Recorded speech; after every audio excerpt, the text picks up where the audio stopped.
your client is a teenager or a kid, go for TikTok. Yes. But if your client has gray hair like I do, forget it.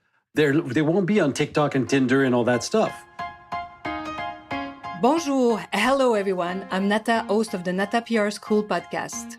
You're a successful entrepreneur or marketing manager and you're about to launch a new product or service, or you've been selling your goods for quite some time, but you want to learn how to increase your visibility, get known, and reach more clients? At Nata PR, we deal with real clients every day, and we'll teach you simple, fun, and honest PR solutions. You'll learn easy steps to combine PR to social media right now. Keep listening and let's get started.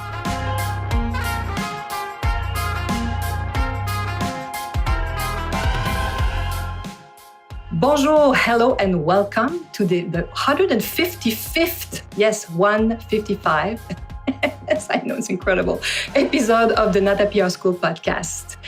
And today I have the great pleasure to have an incredible guest. You'll see he has so much to share with you. I'm so pleased that he accepted my invitation, Jean-Yves Dionne.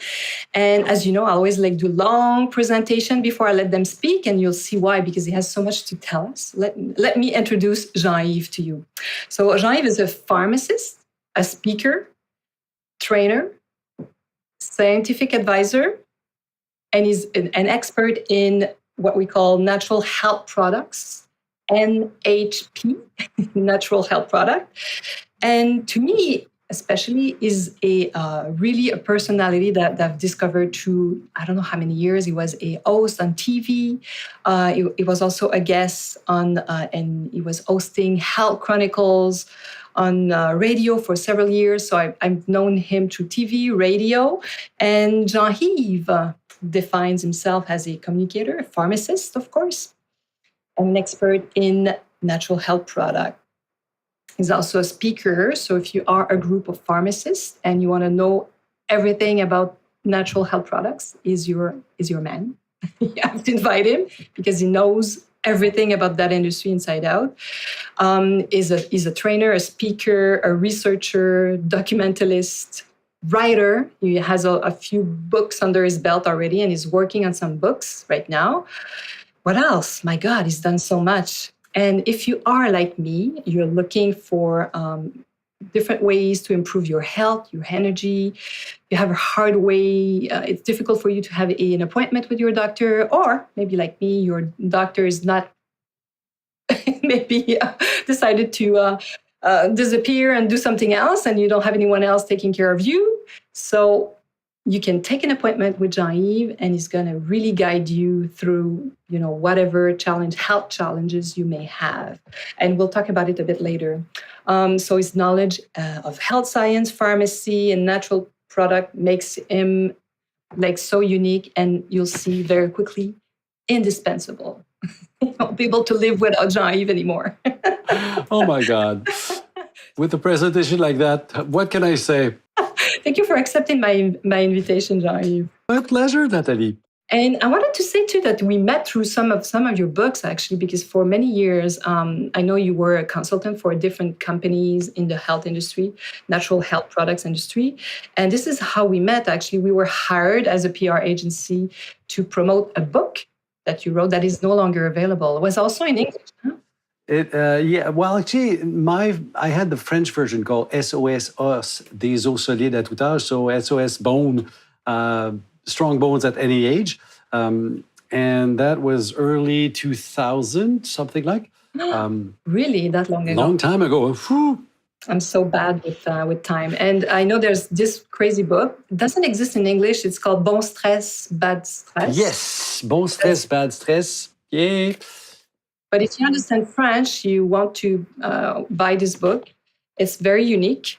Maybe you can understand. Sure. It actually, in French, it's the first book to make the link between what you eat and how you feel.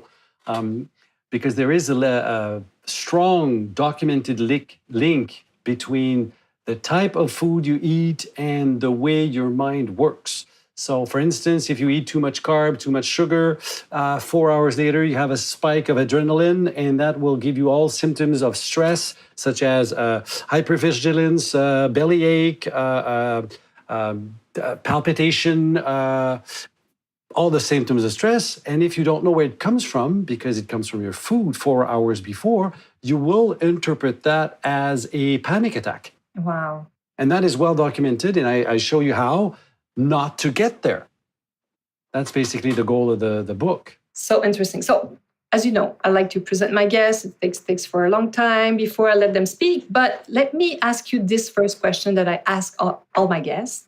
And it is, who are you, Jean-Yves Dionne, after all I said? That is a big question. It is too easy to define yourself by what you do. Yes, I'm a pharmacist, but I'm much more. I'm a pharmacist that got out of there in the sense that I'm more interested in the human being, the health aspect, more than the disease aspect. I'm not into the paradigm of symptoms, drug. I'm into why are you getting this symptom? And that drives me, and it has driven me for so long. For instance, I was into herbs before I got at university, so long time ago. I was looking to help one person at a time with products that I would make, a bit like my grandfather used to make in his pharmacy in the early 1900s. And when I got to the pharmacy school, well, everything you do is standardized and it's placebo-controlled and it's aseptic. So after a certain time, I went, oh, I don't like that. I want to help people. I want to talk to the person in front of me, not a statistic. I'm the first cohort to talk about evidence-based medicine. So that tells you a bit how old I am. So I decided to quit and go do the audition at the music school. And I was accepted in music.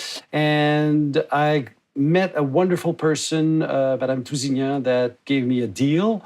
Said, I will accept you. You have to do this unless, only if, and only if you finish your pharmacy. So I did. I did music and pharmacy in parallel. I didn't know that. That's so interesting. Wow. So that tells you the type of mind I have. I can't do one thing. I'm an ADHD, well assumed, let's say. So I didn't feel that I still don't feel like a pharmacist. I am one, but I feel more. That's why I call myself apothecary, eclectic apothecary. The apothecary is the ancestor of the pharmacist. Eclectic means that I take the best of all the thesis around to make something either new or better. And that's what I do. And that's what I've been doing. As soon as I got out of the university, I started doing temp work all around. And I met people that are all sorts of different practices. I bought my own pharmacy. I have training in naturopathic medicine, herbalism, homeopathic medicine, nutrition, and name it. And that's what I mix together. That's what I do. And you're still passionate. You're still looking at everything that's new, all the studies, the new studies. This is why it's interesting to talk to you if you have any health or strange wealth issue, because you know what are the new discoveries, what are the new studies, what are the new. And I always ask the same question: why are we getting sick? Why do we have this symptom instead of what drug works best? So it's the same thing, but totally different approach. And every single day I will download studies, read studies. In the morning with my coffee, I'm head down in my textbooks, whatever the subject, but always health related. So these days I'm in the major textbook on therapeutic reduction of carbs, or whatever the acronym. So it's the new approach to get your health back. And it's a 500-page book. Wow, my God. But let's go back to media, traditional media, social media, because this is a podcast about public relations and how to combine it with your social media. And you and we have this, I think it's a big chance that we remember how it was before the event. Before the event. So, but you still think, I know you're not as present in traditional media for many reasons, but you were for many years. So do you still have an effect from that time? I know that you've learned a lot, of course, to learn. From that time, some people still remember me from that time. I used to be in major networks. I had my column both in TV and radio forever. And eventually it dropped, and mostly because they moved to something else and I don't look like a teenager. I agree. Sorry. Like TV and radio, sometimes they don't know how to, they think they're going to have like a younger audience if they have a younger. No, the audience in TV and radio, well, radio is something else, but TV, the audience has my age. Yeah, of course. So, you're absolutely right. Yeah. So that being said, I did that and I saw the revenue going down because budgets and blah, blah, blah. So one thing happened, which was the 2008 recession or financial crisis that put me on the spot where I had to rethink what I was doing. The companies I was working for as a consultant, some of them laid me off because what you do when the times are going tough, well, you lay off the consultants and the temp work. So I was... Cut the promotion. Cut that part, yes. And so that's where in 2009, I started my blog. And at that time, I would write 2 to 3 pieces a week on the blog. And then a few years after that, I started looking at how to invest my knowledge into something else. So I started the Académie de l'Apothicaire, so the Apothecary Academy, where I could teach all I know to other professionals to start in rooms and eventually online. And then it evolved and we moved mostly online. And then something happened, bang, 2020, where my life stopped. My book came out March 10. Oh, no. Okay. And my editor tells me, well, it's good stress, bad stress, good book, bad timing. But we made a bestseller out of it. We did it. But that forced me, like everybody, to reinvent what I was doing, from talking to companies to, I was already doing consultation, private consultation.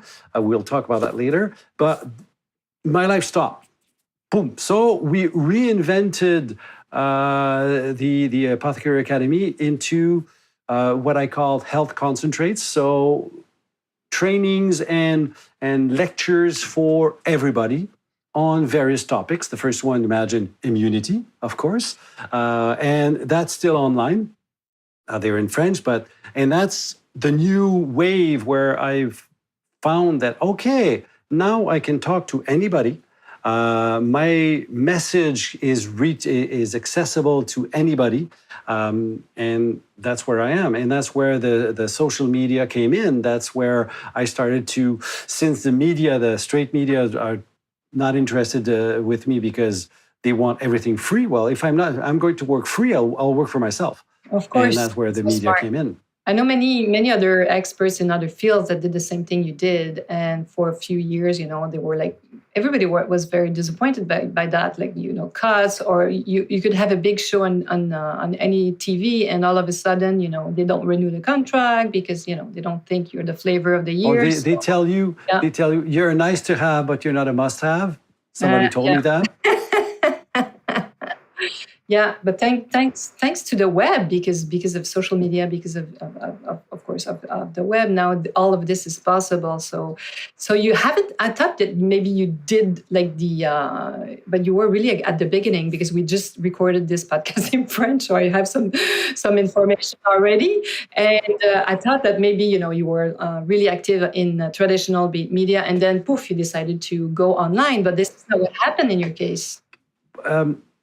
I was still the owner of my pharmacy, and at one point, sales rep from a natural product company would come to my door to ask questions because their head office would not have the answers. And at one point, one of those sales reps said, "Hey, somebody's got to pay you for that." So I became a consultant. That's in '96. And the consultant would exist only if the web existed, because I was way in the forest called Rawdon, north of Montreal. And to do the research, I couldn't drive down to Montreal to the library. I had to know what I'm doing. So I research, and that's where the whole thing of doing my own research, finding out things, thinking differently. Well, I always thought differently, but anyway. And that started. So the web and my work are intermingled. Yeah, so because you're a 96. researcher, you've always been a learner and a researcher, so you're always looking for the new, the last. It is very, well, it's always the last thing, the last fashion, the last study, the last thing. And what I'm doing on the social media is spread the word, democratize the information. Because very often you have scientists that will talk a language that only scientists will understand, or you'll have, I'll call them politicians, that want to sell you something. Yes. They will use arguments that are not always clear, make you believe that only that way is the best way. Maybe it is the best way, but it's never the only way. And my way of going on the social media is to try to explain things, to make it understandable by the layperson. I'm talking to someone that doesn't have a bachelor's, that doesn't know science, but I can explain anything. The way to make things complex. I can testify. You can testify. You make everything very simple. Even if you have all this knowledge, sometimes people might be scared that you have so much knowledge. I'm not sure he's going to understand or be able to help me. Well, you're wrong, because you can really help, I think, many people for sure. And that's what I'm doing, both in the private consultation and in the media. And I've used for a while now a small tool called StreamYard that allows me to do live presentations on many platforms at the same time. So I'm not stuck on Facebook. I'm mostly on Facebook because that's where my age range is. And so I'm on Facebook, but I'm also on YouTube, I'm on LinkedIn. By the side, I'm also on Instagram, though I'm not very comfortable on Instagram because it's too much visual. And I can't interface my work with Instagram as easily as I can with the rest because it won't work for my computer. It has to work for my cell phone or my iPad. I don't like that. But anyway, so I try to be there at least once a week. Often will be, well, actually, I'm not structured. I'm not someone that will say, at that time, I'll be there. But you're constant. You're constant, right? I try to be, but I don't plan at this time there will be this topic ahead. It's like, okay, I'm into this. Okay, let's go. Every Monday, for instance, I'm usually at 11:30, Monday, Thursday, or Friday, usually once a week, sometimes two. I will either interview people that are into the integrative health field, or I'll talk about a topic. Let's say, for instance, one of my favorite topics is the vitamin D, because I believe it's something that most people need, if you want, sir, or me. But the vitamin D is something that every people that live in the North, and we live in the North, need. And it's documented, and it does so many things apart from healthy bones. Your immune system needs vitamin D. So I will explain why is that. Not just take this. Rare, even if the the doctors and the health expert, let's say, most of the time they're not into health products, natural health products. This is one of the rare they will prescribe. Like they prescribe it to everybody. But even there, you see, even then, I did a whole training for pharmacists and doctors on vitamin D. And at one point, just for the anecdote, one of the pharmacists that listened to me said, "Oh, I think I'm not taking any." So he, at the end of the summer, September, took his own blood level. He was below the needed of 75. So, oh my God, I spent the summer outside and I played golf and measured the nurses and some of the physicians in his clinic. Wow. Every single one was under the minimum level. Really? Okay. Next thing, took 70% 70 people in his cohort of patients that were already taking the 10,000 units per week, which is the average prescription. All of them but 4 were below 75. Wow. The 4 that were above 75, those people were really fan of seafood and fish. So you see, it is problematic. Even people that take vitamin D are not necessarily on the spot with a good blood level. This is so interesting. So this is why you have to book an appointment with Jean-Yves Dionne. And it's very close to Celine Dion. They almost have the same family name. This is what we just said quickly. 2N, double N-E. Good. But you're not a cousin, let's say. So you mentioned something very interesting that I want to point out, because you said, well, I'm on different platforms, Facebook, YouTube, even Instagram and LinkedIn. But, you said, well, many of my, let's say, potential clients are on Facebook. This is what I tell many of my clients. Like, maybe you want to do TikTok, but if your main client is... If your client is a teenager or a kid, go for TikTok. Yes. But if your client has gray hair like I do, forget it. They won't be on TikTok and Tinder and all that stuff. So what we have seen in the social media is a stratifying process where people will be attracted to one platform more than another. So the younger crowd has left the first platform, but the older crowd has got used to Facebook, for instance, because they can reach their grandchildren and their children that way because they won't phone, for instance. So we get into types. Instagram, I told you I don't like it because it's mainly based on mobile technology and it's mostly visual. True. I'm more a guy of content, though I do live and speaking, but I would have to be on that platform. I don't mind. But these days, I'd rather be on several platforms so my message will be getting across to a greater crowd. And you're using a great tool that I used to call StreamYard for those who are interested. It's very fun because you can broadcast on Facebook, LinkedIn at the same time, YouTube at the same time. This is great actually. So you are live once and on many platforms all at once, so mostly. And you can invite people too, which is fun. I don't know if you do that probably on Facebook when you have guests, so you can have... I do that, I will say 10 times per season, 10 or 15 times. I will have a guest because there's a lecture coming in or there's a new book coming out or something that needs to be talked about. And they're all in the field of health, integrative health, alternative medicines, and all that those things. That it be a naturopath or a physician or whatever. So I try to do that to spread the notion that there are more and more people like me or people that think differently than the usual medical framework. We're getting there. Yeah, I have a fun question for you. So Go ahead. Not in French, but do you consider yourself an influencer now that it's Oh my God, that's a question. The question is, I personally don't think I am because for several reasons, I'm not big enough, though I have 47,000 people that follow me in French, which is good. In this market, it's huge. It's huge, but because of who I am and what I do, and because I'm still a pharmacist, member of the board, there are several actions that I could have taken to make money out of it that I can't. So, for instance, I can't have advertisement because as a pharmacist, I can't have that. I will not sell my emails and my address list because that's a way to make money, and I won't do that because I feel it's unethical to do so. There are many things that I can't do, and I will not endorse or look like if I'm endorsing a product or a company.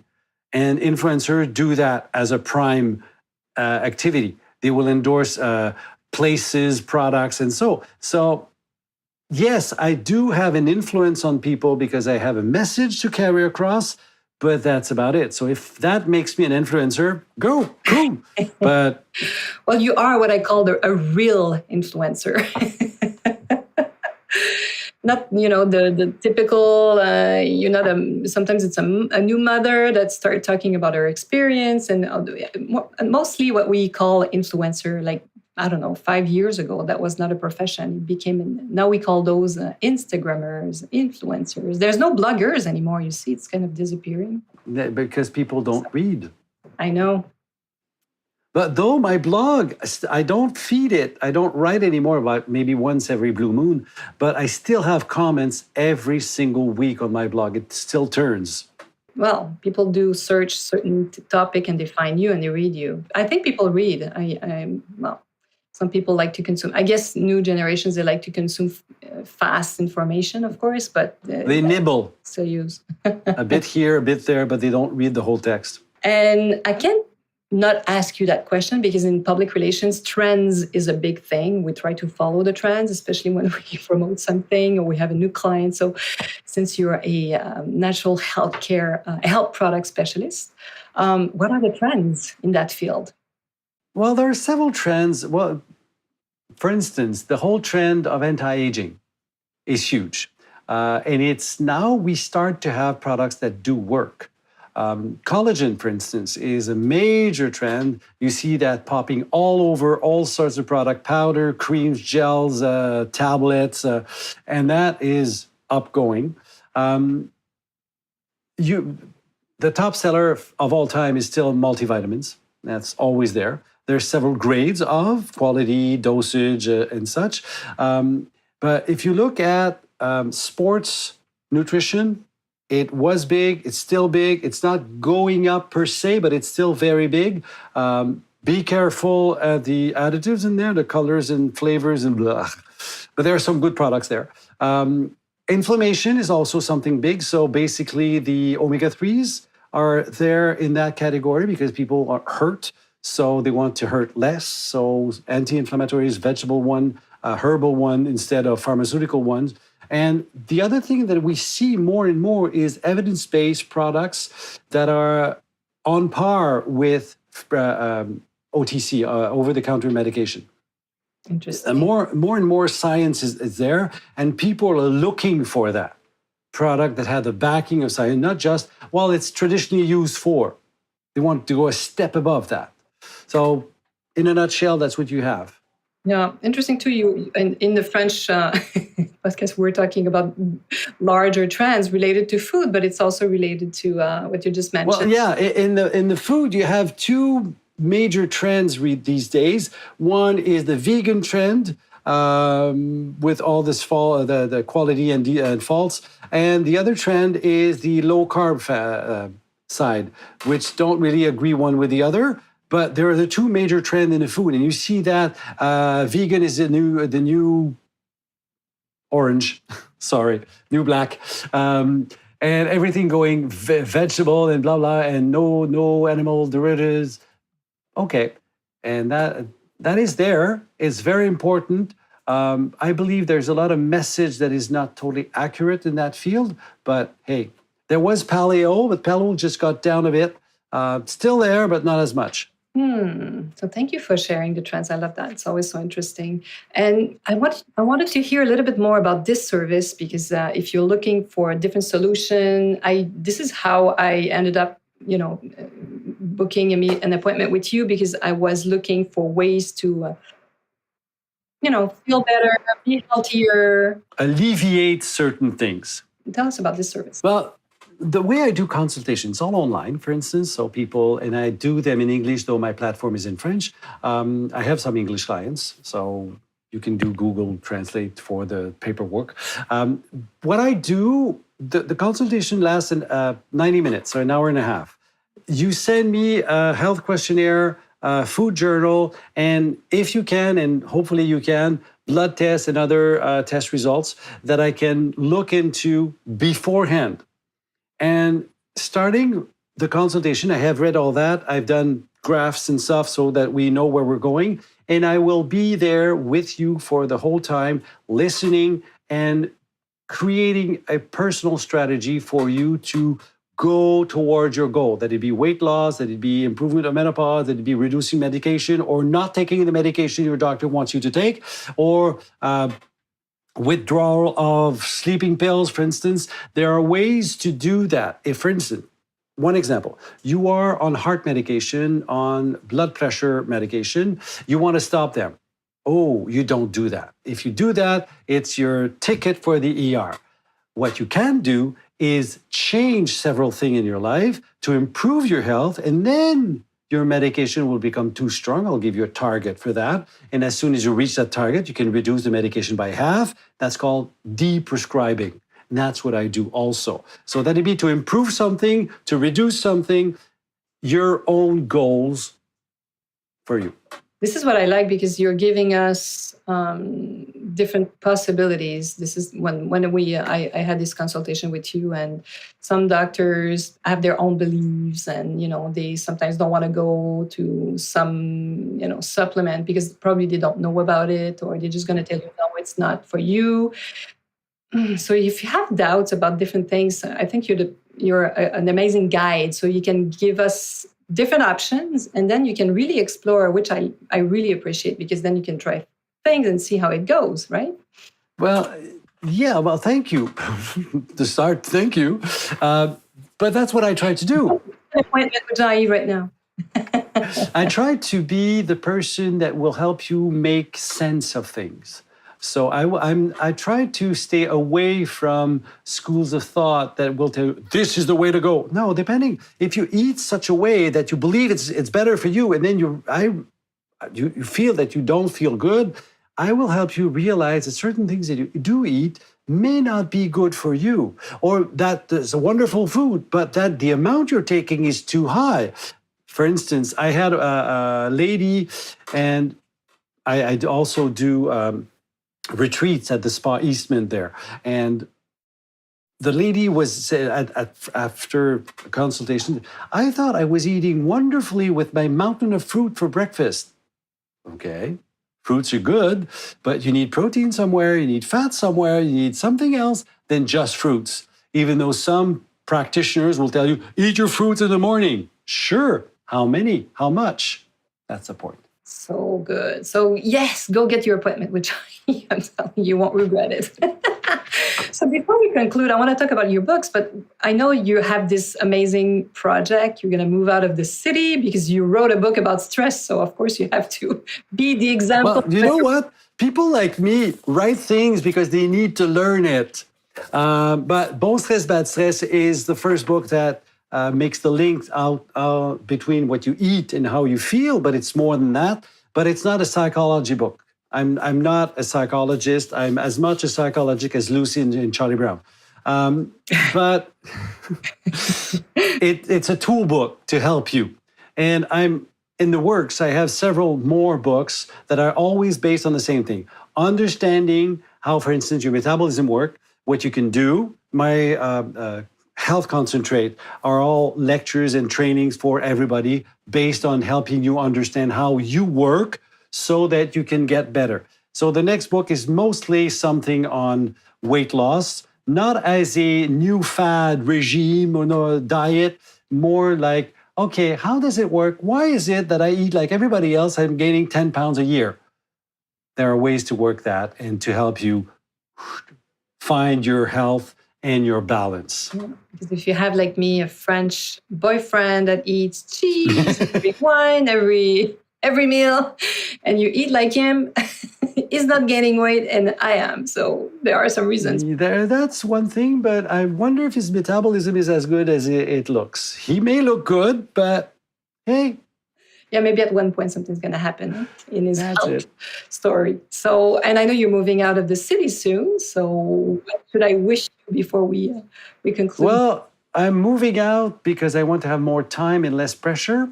And I'm in the city, what I call the orange cone farm. They grow like things everywhere, and they move. It's funny. You see them moving. They never disappear. Huh? They stay there. They never disappear. Then you go somewhere, it's blocked. You change the road, it's blocked. Anyway, forget it. So I'm moving out.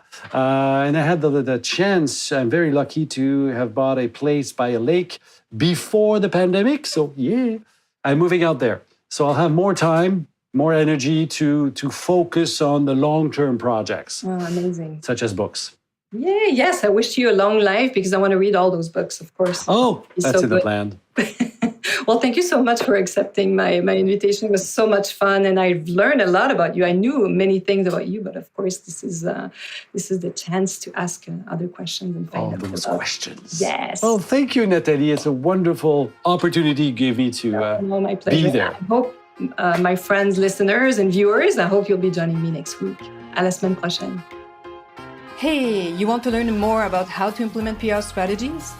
Head on to natapr.com and get on our list.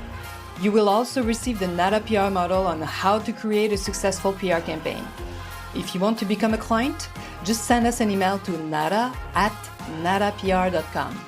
Talk to you next week. À la semaine prochaine.